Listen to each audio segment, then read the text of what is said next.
alamisa ye juin kalo tile 3 san 2021 aw minnu bɛ kan filɛ Mali kɔnɔ ani Mali kɔ kan an b'aw fo aw sigiyɔrɔ la ni ye bamanankan kunnafoni suru waati selen Mali kibaru jabarani kan aw bisimila.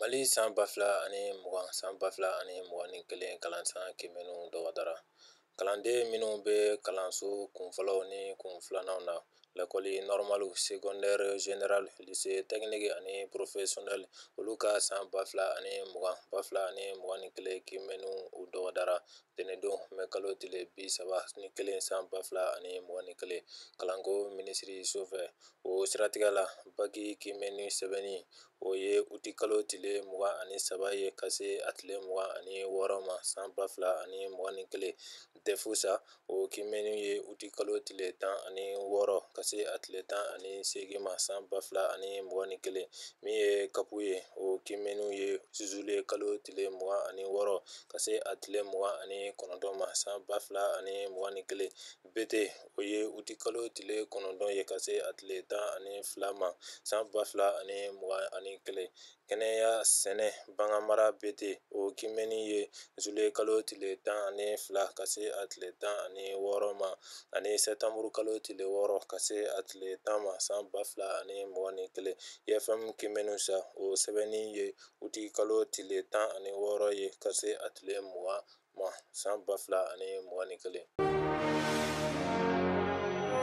Mamadu Daɲɔ kɛra gouvernement secrétaire général ye. Mamadu Daɲɔ ye mara kɛcogo ɲuman ɲɛdɔnba ŋana ye. Ale sugandira Faranjira fanga jamanakuntigi Asimi Goyita fɛ ka kɛ gouvernement secrétaire général ye. Minisiri a jɔyɔrɔ fɛnɛ dira a ma. Sariya min y'a kɛ secrétaire général ye o tara san 2021 mɛ kalo tile 30 k'a lase jamanaden tɔw ma kunun araba.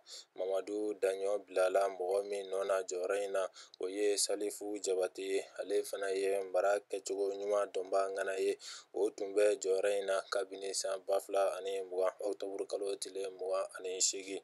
Mamadu Daɲɔ bilala a dɔnko la sabula a tun bɛ secrétaire général dakan ye sani a sugantili cɛ ka kɛ gouvernement secrétaire ba ye. CEDEAO tɛmɛnen kɔfɛ juin kalo tile fɔlɔ san 2021 Afriki kelenya tɔnba UEA fana ye Mali senbɔ a jɔsen bɛɛ la fɔlɔ. U tilala ka laɲini damadɔ kɛ n'o ye ka fanga di siwiliw ma joona ani ko sɔrɔdasiw ka segin sɔrɔdasi daga kɔnɔ teliya la. Mali samatasɛgɛw y'u ka farifoni fɔlɔ kɛ Alizé teriya ntolantan hukumu kɔnɔ. Samatasɛgɛw kunfɔlɔ sera Alizé kunun araba juin kalo tile 2 san 2021 mɔgɔ 10 ni kɔ ɲɔgɔnna y'u ye. Ntolantanaw y'u ka farifoni fɔlɔ kɛ juillet kalo tile 5 farikolo ɲɛnajɛ kɛnɛ kan Alizé. Ntolantana tɔ bɛɛ ka kan ka se yen bi alamisa juin kalo tile 3 san 2021 Vie Pateka fɔla Mali ni Alizeri bɛ ɲɔgɔn sɔrɔ Bilida juin kalo tile 6 k'a sɔrɔ ka taa Tunisie ani Congo démocratique bɛ ɲɔgɔn sɔrɔ yen juin kalo tile 11 ka sɔrɔ ka laban ni Tunisie yɛrɛ ye juin kalo tile 15. Nin de bɛ dansigi an ka bi kunnafoniw la. An b'a fɔ Ala ka bɛn ni lafiya sabati jamana kɔnɔ. Aw k'an bɛn wagati wɛrɛ la nin kɛnɛ kelen kan.